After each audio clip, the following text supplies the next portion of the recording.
Right తాడేపల్లిలో సజ్జల రామకృష్ణారెడ్డి మాట్లాడుతున్నారు. ఇప్పుడు లైవ్ చూద్దాం. సార్ మొత్తం 40 సర్వేలు వస్తే 35 కూడా మాకే వచ్చింది అని మొత్తం టీడీపీ క్యాడర్ అంతా కూడా సంబరాలు చేసుకున్నారు. ఒక పక్క వైసీపీ క్యాడర్ అంతా కూడా టెన్షన్ తో కనిపిస్తున్నటువంటి పరిస్థితి, సైలెంట్ గా ఉన్నారు. ఏం చెప్తారు? సోషల్ మీడియాకి సంబంధించి తీసుకుంటే 100 సర్వేలు మావి ఉన్నాయి. వెయ్యి సగటు రోజు 14 లేసి ఏముంది, ఆ ఫిగర్ ఈ ఫిగర్ తీసి తయారు చేసి ఎవడన్నా చేసుకోవచ్చు. ఇప్పుడు కనపడుతున్న వాటిలో ఎవడో రెగ్యులర్ చేసేవాళ్ళు 5-6 ఏళ్లుగా కనపడుతున్నవి. ఇంతకుముందు మీరు మెన్షన్ చేసింది అయినా ఒక 4-5 ఉన్నాయి. అందులో స్టేట్ ఫోకస్డ్గా చేసేవాళ్ళు కొద్దిమంది ఉండేవాళ్ళు. వాళ్ళవి తీసుకొని చూసుకొని మేము దాంతో కూడా సాటిస్ఫై కావట్లే కదా. మేము అవి కరెక్ట్, అవి చూడు ఎంత బ్రహ్మాండంగా మేము సంకల్ప గుద్దుకోవట్లే. అవి చాలా కన్జర్వేటివ్ ఉన్నాయి, బట్ పాజిటివ్ ట్రెండ్ మాత్రం సూచిస్తున్నాయి. అంతకంటే బ్రహ్మాండంగా ఉంటాయని అంటున్నాం. ఎల్లుండి ఈ టైంకి మళ్ళీ ఇట్లే మీడియాతో మాట్లాడతాం. ఆ రోజు మీరు చూస్తారు. ఆ రోజు ఆ రిజల్ట్స్ అన్నీ ఒక్క దెబ్బ కాడికి ఈ అనుమానాలు, వాళ్ళ డౌట్, వాళ్ళ స్వీట్స్ పంచుకోవడాలు అవన్నీ, ఎందుకంటే ఆ రోజు కుదరదు కాబట్టి ఈ రోజు వాళ్ళు చేసుకోవచ్చు. ఆ రోజుకి అవకాశం ఉండదు కాబట్టి 19లో కూడా చూసాము. అసలు అడ్రస్ లేకుండా అంతకుముందు ఎగ్జిట్ పోల్స్ అప్పుడు హడావుడి చేసినట్టున్నారు. ఆ రోజు 18 నుంచి వచ్చి అసలు కనపడింటే ఒకటి ఎవడన్నా ఆఫీస్ దగ్గర. అదంతా దాన్ని ఏమంటారు, మన ఎల్లుండి ఎట్లా ఉండబోతుంది అనేది ఆ రోజు రియల్ ఇది కాబట్టి ఫెస్టివల్ లుక్ ఇక్కడ ఉంటుంది. వాళ్ళదేమో శ్మశానం మాది తయారవుతుంది వాళ్ళ ఆఫీస్.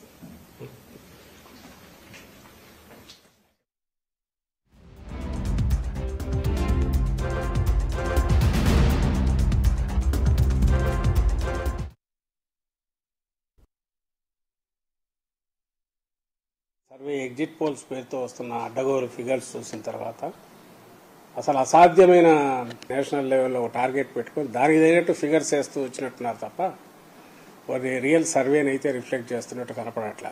నేషనల్ లెవెల్లో జరిగిన చూస్తే బీజేపీ 400 ఏదో టార్గెట్ పెట్టుకున్నట్టుంది. దానికోసమని అందరితో ఏదో చేయించుకుంటూ పోయినట్టున్నారేమో అనిపిస్తుంది. ఈరోజు అందులో ఇండియా టుడే సర్వే చూస్తే మరీ ఆశ్చర్యంగా ఉంది. వచ్చేసి ఆశ్చర్యంగా నవ్వు వచ్చాయి. ఒక స్టేట్లో పోటీ చేసిన దానికంటే ఎక్కువ వాడు అలయన్స్లో ఉంటే చాలు, పోటీ చేసిన దానికంటే ఎక్కువ కూడా వేశారని అన్నారు. బీహార్లో కూడా ఏదో అట్లే అయింది అన్నారు. 4 చేస్తే 5 చేస్తే 6 వరకు ఇచ్చారని. అలాగే మనకు సంబంధించి 2 ఇచ్చినట్టున్నారు అనుకుంటాను. అవన్నీ ఎందుకు దయతో ఇచ్చినారో అర్థం కావట్లే, కానీ మరీ ఎక్కువ తీసుకుంటే బాగాలేదు అనుకున్నారేమో. అలాగే ఒరిస్సాలో చూస్తే 0 ఇచ్చినట్టున్నారు వాళ్ళకు, బీజేడీకి. వాళ్ళ 400 టార్గెట్ రీచ్ కావడానికి ఫిగర్స్ అన్ని అడ్జస్ట్ చేసుకుంటూ పోయినట్టుంది. దాని ఇది క్లియర్గా కనపడుతుంది. మరి ఏమి 2 రోజుల్లో ఏం సాధిస్తారు వీళ్ళు అనేది అర్థం కావట్లేదు. ఎందుకంటే అంతా అయిపోయింది, ఈవీఎంలో రికార్డ్ అయి ఉన్నాయి, ఇంకా మార్చడానికి ఏం చేయడానికి. అయినా కూడా ఎందుకు, ఏ ఆశతో చేస్తున్నారంటే ఎక్కడో డౌట్లు వస్తాయి. మేబీ ఎక్కడైనా కౌంటింగ్లో ఏదైనా మిస్చీఫ్ చేయడానికి అవకాశం ఉందా, ఎందుకంటే అధికారం మా చేతిలో ఉంది కదా అని ఏమన్నా ప్రయత్నం చేస్తున్నారా.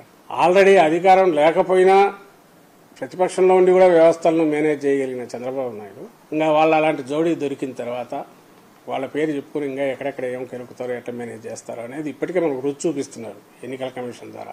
సిస్టమ్స్ను మేనేజ్ చేసుకుని మ్యానిపులేట్ చేసి తద్వారా ఫలితం సాధించగలిగిన కెపాసిటీ ఉందనుకుని అది తప్ప వేరేది లేని వ్యక్తి ఎవరైనా ఉన్నారంటే చంద్రబాబు నాయుడు. ఆయన దాంట్లో ఎంతవరకైనా పోతాడనేది మా అందరికీ తెలుసు.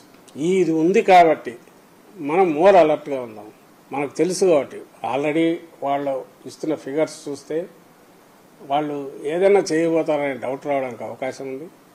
అలాంటి దాంట్లో అందరికంటే పిహెచ్డీ తీసుకున్న చంద్రబాబు నాయుడు ఇక్కడ ఉన్నాడు కాబట్టి ఇలాంటి కుట్రలో కుతంత్రాల్లోనూ అడ్డంగా వ్యవస్థలను మేనేజ్ చేయడము, దేన్నైనా రిగ్గింగ్ చేయడానికి ఎట్లా దిగాలని చూడడము, చేసే ప్రయత్నం చేయడము, చేసే అలవాటు చంద్రబాబు నాయుడుకి ఉంది కాబట్టి